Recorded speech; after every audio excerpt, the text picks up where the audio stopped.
दोस्तों स्वागत है आप सभी का आपके अपने यूट्यूब चैनल बीएस सेंटर में। यहाँ पर हम लोग सेक paper fundamental of information and communication technology का एक मोस्ट इंपोर्टेंट क्वेश्चन को समझेंगे कि डेटा मापन क्या है। Bit, byte, kilobyte, megabyte, gigabyte तथा टेराबाइट की परिभाषा देते हुए उनके आपसी संबंधों को स्पष्ट कीजिए। तो हम लोग यहाँ पर देखते हैं कि डेटा मापन क्या है। ठीक है, डेटा किसके द्वारा मापा जाता है ये आपको बताना है। साथ में जो बीट है ये सब क्या है, सब यूनिट है, सब इकाइयाँ हैं जिसके द्वारा क्या है तो डेटा को मापा जाता है कि वो डेटा कितना बड़ा है। तो बीट है, बाइट है, किलोबाइट है मतलब केबी है, मेगाबाइट है मतलब एमबी है, गीगाबाइट मतलब जीबी और टेराबाइट का मतलब होता है टीबी। तो इन सभी का परिभाषा देते हुए इनके आपसी संबंध क्या है इसको बताना है। दोस्तों ये क्वेश्चन आपका बहुत ज़्यादा इंपॉर्टेंट है। एक और इंपॉर्टेंट बात आप लोगों के लिए ये है कि आपके लिए हम प्लेलिस्ट बना दिए, इसका लिंक आपको डिस्क्रिप्शन में मिल जाएगा, जाकर एक बार चेक कर लीजिएगा। ठीक है, और अपने दोस्तों में उस लिंक को शेयर कर दीजिएगा ताकि वो लोग भी अच्छे तैयार करके जा सके। चैनल पर दोस्तों नए हैं तो आप लोग चैनल को सब्सक्राइब जरूर कर लीजिएगा। ठीक है, अभी तक अगर आपने चैनल को सब्सक्राइब नहीं किया तो चैनल को आप लोग सब्सक्राइब कर लीजिए। वीडियो पसंद है वीडियो को लाइक करके अपने दोस्तों में इसको शेयर कर दीजिएगा। एक छोटा सा आपको काम करना है, वीडियो को शेयर करना है, क्योंकि सारे मेजर पेपर वाले स्टूडेंट को यही पढ़ना है आपको सेक पेपर में, fundamental of information communication technology. तो सारे मेजर पेपर वाले जितने भी आपके स्टूडेंट हैं सभी को शेयर कर दीजिएगा। समझते हैं हम लोग इस क्वेश्चन के आंसर को। कहा जा रहा है कि आज का युग सूचना और प्रौद्योगिकी का युग है, मतलब आईटी का युग है, इंफॉर्मेशन टेक्नोलॉजी का युग है। कंप्यूटर, मोबाइल, इंटरनेट और डिजिटल उपकरणों में प्रतिदिन बड़ी मात्रा में डेटा का उपयोग किया जाता है। क्या कहा जा रहा है कि मोबाइल में, कंप्यूटर में, इंटरनेट में और डिजिटल उपकरणों में प्रतिदिन बड़ी मात्रा में डेटा का उपयोग किया जाता है। फोटो, वीडियो, गाने, दस्तावेज और सॉफ्टवेयर सभी डेटा के रूप में संग्रहित होते हैं। सभी क्या है तो डेटा के रूप में संग्रहित होते हैं। ठीक है, आगे इसमें कहा जा रहा है कि कंप्यूटर में इस डेटा को सुरक्षित रखने और उसकी मात्रा को मापने के लिए विशेष इकाइयों का उपयोग किया जाता है। जैसे हम दूरी मापने के लिए मीटर और वजन मापने के लिए किलोग्राम का उपयोग करते हैं, वैसे ही कंप्यूटर में डेटा मापने के लिए bit, byte, kilobyte, megabyte, gigabyte और टेराबाइट जैसी इकाइयों का उपयोग करते हैं। तो ये सब क्या है, कंप्यूटर में जो आपने डेटा स्टोर किया है या फिर जो भी आपने डेटा देखा, इन सब चीज़ों को मापने का काम कौन करता है, ये सारे यूनिट करते हैं। जैसे कि बाइट हो गया, बीट हो गया, ठीक है, किलो बाइट हो गया, मेगाबाइट हो गया, गीगाबाइट, टेराबाइट, इस तरह से। ठीक है, तो ये सारे क्या है, सब यूनिट हैं जिसके द्वारा डेटा को मापा जाता है। जैसे हम लोग वजन मापते हैं किलोग्राम में, ठीक है, दूरी मापते हैं मीटर में, किलोमीटर। उसी तरह से जो डेटा है कंप्यूटर का वो किस में नापा जाता है, किस यूनिट में मापा जाता है, तो वो आपका होता है बाइट में, किलोबाइट में। ठीक है, इस तरह से बीट में, बाइट में, किलोबाइट में, इस तरह से। ठीक है, समझते हैं हम लोग डेटा मापन क्या है। डेटा मापन क्या है जिसके बारे में हम लोग पढ़ रहे हैं उसके बारे में जानना जरूरी है। कंप्यूटर में संग्रहित सूचना या फिर डेटा की मात्रा को मापने की प्रक्रिया को डेटा मापन कहा जाता है। इसको बोलते हैं डाटा मेजरमेंट। क्या बोलते हैं, डाटा मेजरमेंट।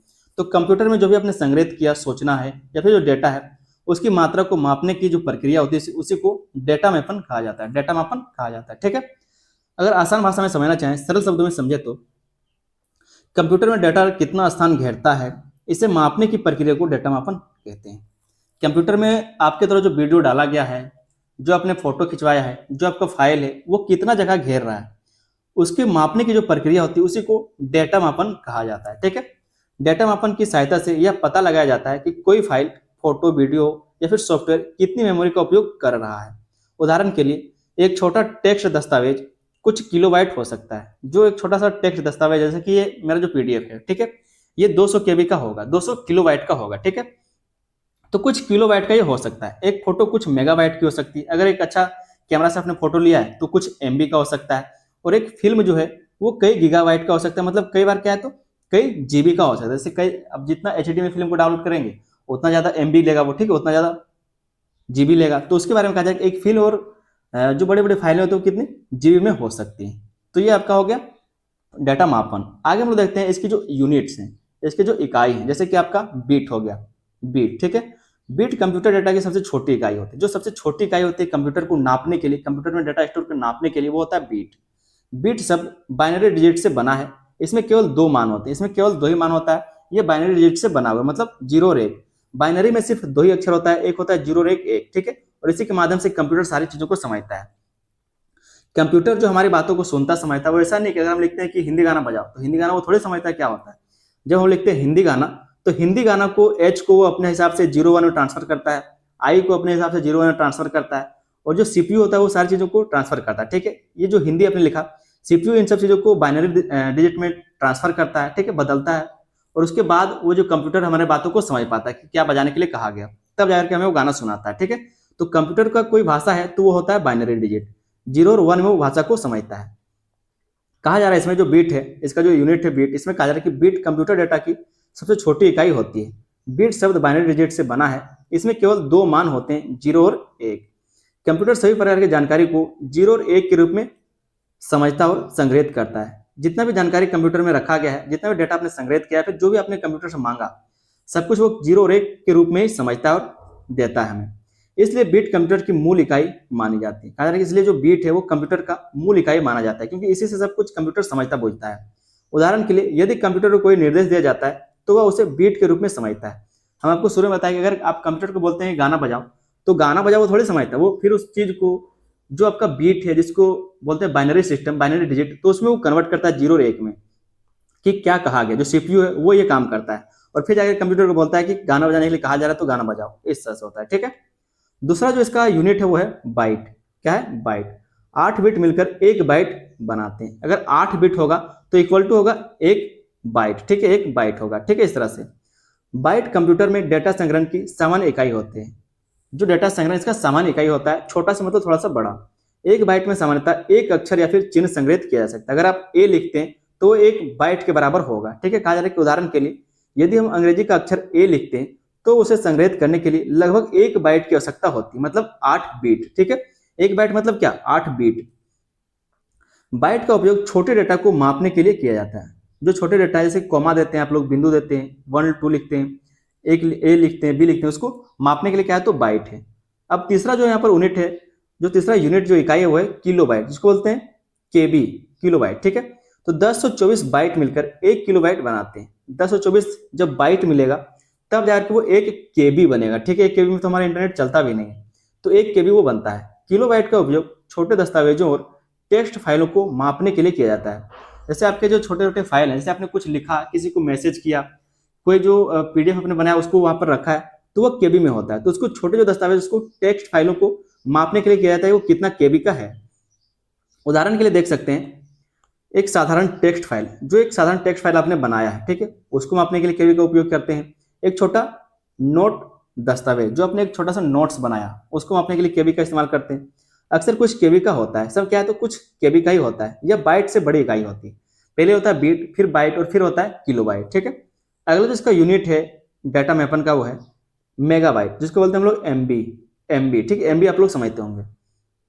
तो 1024 किलो बाइट मिलकर 1 मेगाबाइट बनाते हैं। 1024 जब आपका केबी होगा तब जाकर के वो 1 एमबी के बराबर हो पाएगा। तो मेगाबाइट का उपयोग बड़ी फाइलों को मापने के लिए किया जाता है। उदाहरण के लिए जैसे कि फोटो हो गए, गाने हो गए, या फिर पीडीएफ, अक्सर एमबी में मापी जाती है। ये सब क्या है? क्योंकि ये बड़ी फाइल है, छोटी। ठीक है, कुछ बड़ी फाइल है, जैसे कि फोटो हो गया, हम लोग कैमरा से फोटो लेते हैं तो 2 एमबी, 4 एमबी, 5 एमबी का फोटो रहता है। गाना कोई अपलोड, कैसे गाना सुनते हैं, गाना डाउनलोड करते हैं तो 4 एमबी, 5 एमबी, 10 एमबी का रहता है। वीडियो डाउनलोड कर ले तो 100 एमबी, 200 एमबी का।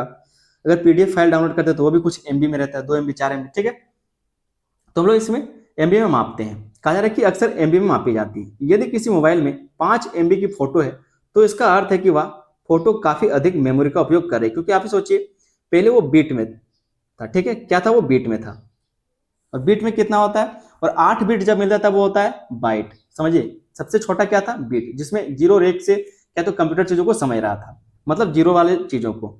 फिर आता है आपका बाइट। बाइट क्या होता है? तो बीट से थोड़ा सा छोटा होता है, मतलब 8 बीट मिलकर के 1 बाइट बनाता है।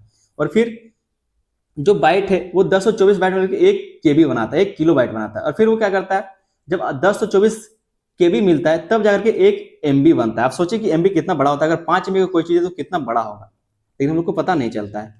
आगे दोस्तों हम देखते हैं, इसका जो अगला यूनिट है वो है गीगाबाइट। ठीक है, जीबी। 1024 मेगाबाइट मिलकर के 1 गीगाबाइट बनाते हैं, मतलब 1 जीबी बनाते हैं। गीगाबाइट का उपयोग बहुत बड़ी फाइलों और स्टोरेज क्षमता को मापने के लिए किया जाता है। जैसे कि हमारा जो मोबाइल का स्टोरेज होता है, जो कंप्यूटर का स्टोरेज होता है, उसको मापने के लिए करते हैं। ठीक है, उदाहरण के लिए मोबाइल की मेमोरी, कंप्यूटर का हार्ड डिस्क, जो आपका स्टोरेज होता है, फिल्मों और सॉफ्टवेयर अक्सर जीबी में मापे जाते हैं। जो फिल्म होते हैं, जो सॉफ्टवेयर होते हैं, वो कैसे मापा जाता है? तो जीबी में मापा जाता है, जो बड़ी बड़ी मेमोरी। ठीक है, जिसमें बहुत सारी चीजों को रखा जा सकता है। कहा जा रहा है कि यदि किसी मोबाइल में 128 जीबी स्टोरेज है तो उसमें बड़ी मात्रा में डाटा संग्रहित किया जा सकता है। 128 जीबी का मतलब समझ सकते हैं, बहुत चीज आप रख सकते हैं। 5 से ज्यादा वीडियो रख सकते हैं, 5000 से ज्यादा फोटो रख सकते हैं, इस तरह से। ठीक है, बहुत ज्यादा इसमें क्या है तो स्टोरेज रख सकते हैं। फिर आपका जो अगला यूनिट आता है डाटा मापन का, वो आता है टेराबाइट, जो सबसे बड़ा क्या है तो यूनिट है। क्या है? टेराबाइट। 1024 गीगाबाइट मिलकर 1 टेराबाइट बनाते हैं। मतलब अगर 1024 जीबी होगा तब जाकर 1 टीबी होगा वो, ठीक है, टेराबाइट होगा। टेराबाइट बहुत बड़ी डेटा इकाई होती है। इसका उपयोग बड़े सर्वर, डेटा सेंटर और विशाल स्टोरेज उपकरणों में किया जाता है। जैसे कि बड़े बड़े ऑफिस में इसका स्टोरेज कह सकते हैं, इसका उपकरण का उपयोग किया जाता है। उदाहरण के लिए बैंक में, जो बड़े बड़े बैंक होते हैं वहां पर टीबी का इस्तेमाल किया जाता है, ताकि जो उतने पूरे जो पूरा क्षेत्र का लोग वहां पर खाता खुला रहा है, लेन देन का हिसाब हो रहा है, तो उतना जगह में उसको भरना पड़ रहा है, तो उसको टीबी बनाया जाता है, ठीक है। मतलब कह सकते हो जो डाटा है वो टीबी में रखा जाता है।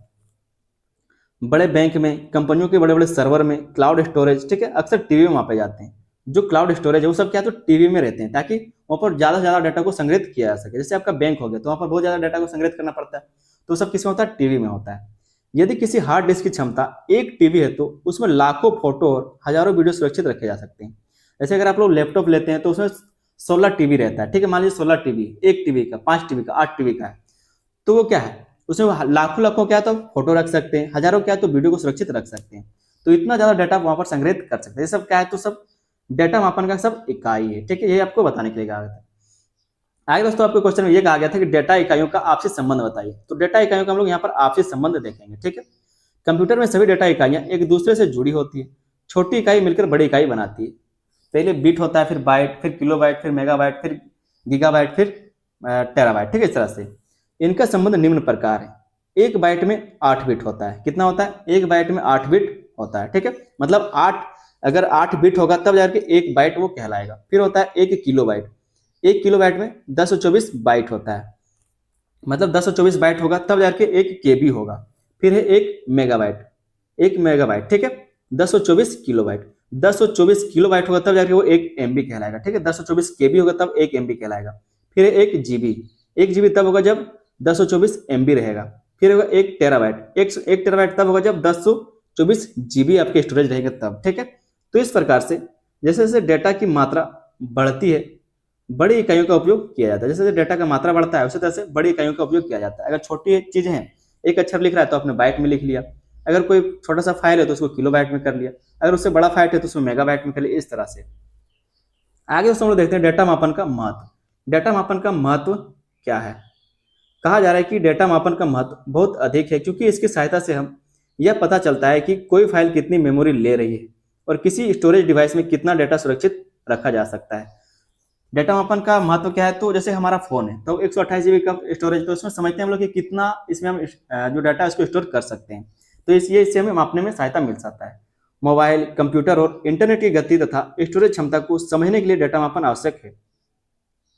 यदि उपयोगकर्ता को डेटा इकाइयों की जानकारी हो तो वह अपनी आवश्यकता के अनुसार सही स्टोरेज डिवाइस चुन सकता है, ठीक है। तो ये इसका एक महत्व है। आगे हम लोग देख लेते हैं दैनिक जीवन में डेटा मापन का उदाहरण। मोबाइल की रैम और स्टोरेज को जीबी में मापा जाता है। इंटरनेट डेटा प्लान एमबी और जीबी में दिए जाते हैं। फोटो और गाने एमबी में मापे जाते हैं। हार्ड डिस्क और पेन ड्राइव जीबी या फिर टीबी में मापे जाते हैं। इससे स्पष्ट होता है कि डेटा मापन का उपयोग हमारे दैनिक जीवन में लगातार होता है। जैसे हम लोग का इंटरनेट जो है, जो हम लोग रिचार्ज कराते हैं वो जीबी में मिलता है। जो हम लोग दिन भर में कोई चीज को डाउनलोड करते देखते हैं वो सब क्या होता है, सब एमबी में होता है, केबी में होता है, ठीक है। जो हमारा रैम होता है वो हम लोग जीबी में, कितना रैम है, 8 GB रैम है, 4 GB रैम है, 16 GB रैम है, ठीक है। या फिर जो हमारा स्टोरेज होता है उसको हम लोग जीबी में नापते हैं। तो ये सब क्या है, सब हमारे दैनिक जीवन का क्या सब उदाहरण। हम लोग दैनिक जीवन में इस सारी चीजों को यूज करते हैं। आगे दोस्तों हम लोग एक छोटा सा निष्कर्ष देख लेते हैं। कहा जा रहा है कि डेटा मापन कंप्यूटर प्रणाली का एक महत्वपूर्ण भाग है। Bit, byte, kilobyte, megabyte, gigabyte और टेराबाइट डेटा मापने की प्रमुख इकाइयां हैं। इनकी सहायता से डेटा की मात्रा और स्टोरेज क्षमता को मापा जाता है। वर्तमान समय में कंप्यूटर, मोबाइल, इंटरनेट और डिजिटल उपकरणों के बढ़ते उपयोग के कारण डेटा मापन का महत्व और भी अधिक बढ़ गया है। आज के समय में क्या है, तो जो कंप्यूटर, मोबाइल, इंटरनेट, डिजिटल उपकरणों का जो उपयोग बढ़ गया है, इसके कारण जो डेटा मापन है उसका महत्व और भी ज्यादा बढ़ गया है। तो इस तरह से आप लोग छोटा सा निष्कर्ष जरूर लिख लीजिएगा। उम्मीद करते हैं कि आपको क्वेश्चन का आंसर समझ में आ गया होगा। चैनल पर दोस्तों नहीं तो आप लोग चैनल को सब्सक्राइब जरूर कर लीजिएगा, ठीक है। और प्लेलिस्ट का लिंक आपको डिस्क्रिप्शन में मिल जाएगा, जाके एक बार चेक कर लीजिएगा और अपने दोस्तों में इस लिंक को शेयर कर दीजिएगा। वीडियो पर लाइक जरूर कर दे और अपने दोस्तों में इसको शेयर भी जरूर कर दीजिएगा। मिलते हैं हम लोग किसी अगली वीडियो में, तब तक के लिए धन्यवाद। जय हिंद।